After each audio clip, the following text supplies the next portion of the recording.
on to Dave Gettleman. Chris, it's pretty much the same thing with Daniel Jones, same thing with the coordinators.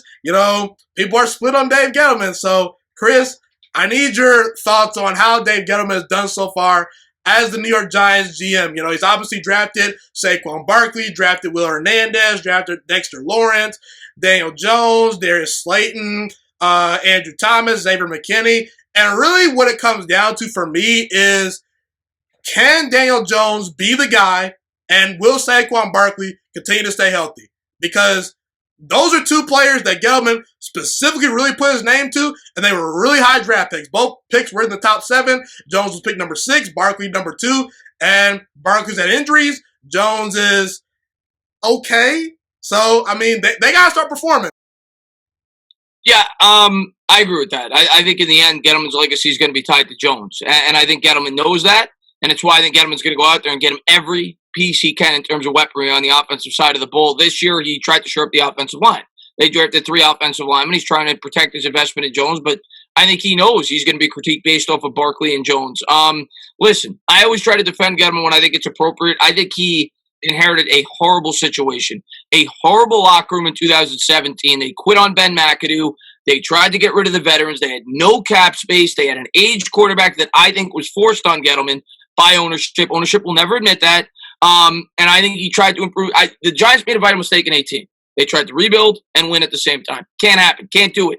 And I think some of that's ownership's responsibility. Some of it's Gettleman's responsibility. Regardless, you scratch it, you rip it up. 2019, you start the rebuild. You draft a quarterback. You get rid of Beckham. You get rid of Snacks Harrison. You get rid of Olivier Vernon. You get rid of the older players. You get rid of Janoris Jenkins in the offseason. And you start your rebuild. You start bringing in younger players via the draft. You clear up some cap space. 2019 was still a meh year for me for Gettleman. This year, I thought he hit it out of the park. Been some money in free agency, and those free agents hit, man. They really did. Yeah. The question is, can they build up that going into 2021? And some people credit Judge more than Gettleman. I don't care. The Giants as a team, the acquisitions they brought in, they hit it out of the park. Logan Ryan, great signing. Signing Marcus Golden, then trading him for a 6th-round pick when nobody wanted him. Got a free 6th-round pick out of it. Extending Nick Gates before the year started. Guy didn't surrender a sack all year. Now you got him for $3 million the next 2 years of 2022, 2023. Obviously, James Bradbury, Blake Martinez, Kyler Fackrell was good for us, former Packer. They did a lot of good things this offseason in terms of free agency. I love the Andrew Thomas pick, and Andrew Thomas started off bad. Don't get me wrong. First 7-8 games, he struggled. They made their adjustments. The last 8 games, he was as good as any rookie left tackle in the class. So I like where we're going with Andrew Thomas. I like the direction of his football team. McKinney looked really good in the last game. So this offseason, I was all aboard the Dave Gettleman train. It's why I supported bringing him back in 2021. I wanted continuity. But like Jones, it's a put up or shut up year for Gettleman as well. If Jones struggles this year, we win 6 games, we're ripping it up. New GM, new quarterback. You start from scratch. You start the rebuild all over again. It is a huge year, not just for Gettleman, for Jones as well. They got to win at least 8 or 9 games. They have to have a respectable record. They have to prove that they're growing. This year, they proved that they were growing.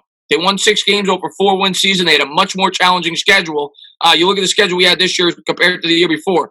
I don't even think we were worthy of being a 4-win team the year before. That's how bad that team was when we got rid of everybody. You beat the terrible Washington football team 2 times. Those are 2 giving wins, you know what I'm saying? Yeah, and we lost to the Jets. I mean, this year, we were a legitimate, I think, 6-win team. And it's what I thought we'd be going into the year. Could have been 9 wins. I mean, we should have beat the Cowboys the first time. They called back 2 touchdowns. Beat the Rams. The Rams were really good. Could have beat the Rams. Could have beat the Bucks. We lost 25-23. Lost to the Eagles on an Evan Ingram drop ball when we had an 11-point lead with 4 minutes to go. Giants could have easily won 8 or 9 games this year. They were a much improved team. So I thought it warranted bringing Gettleman back. I don't know if I would have brought him back going into the year. I might have started from scratch when you fired Sherman, but they brought him back. So I'm all for sticking with Gettleman for another year. He's on the hot seat, just like Jones is going into the year. Got to see progression from the team. Got to see progression from Jones.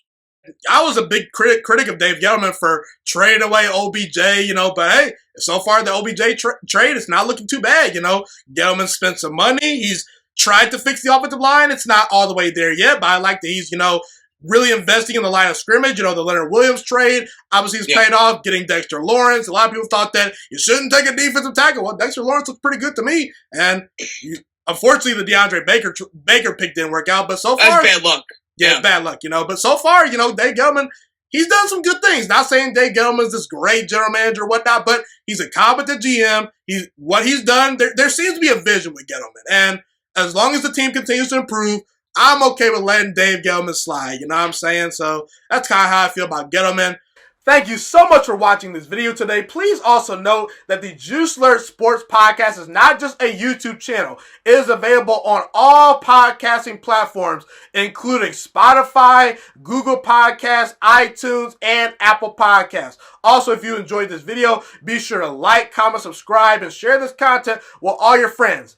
This podcast is my favorite thing in the entire world right now. It is my passion. And I want more people to listen to this podcast. I really want this podcast to grow. Also, a fun fact about me is that I want to go into the sports broadcasting and media world once I graduate from the University of Toledo, a college in Northern Ohio. I am looking to become one of the next great sports broadcasters and analysts out in the world. And I potentially would like to start my own network if this podcast really truly grows. Or if I fall short of that goal, I would love to work for a big time network like ESPN or Fox Sports 1. I am open to all networks. So if you believe in my dreams and you see or hear my passion through the screen, be sure to tell all your friends about the Juice Alert Sports Podcast. Stay motivated, you guys. Have a God bless day, and I'm out.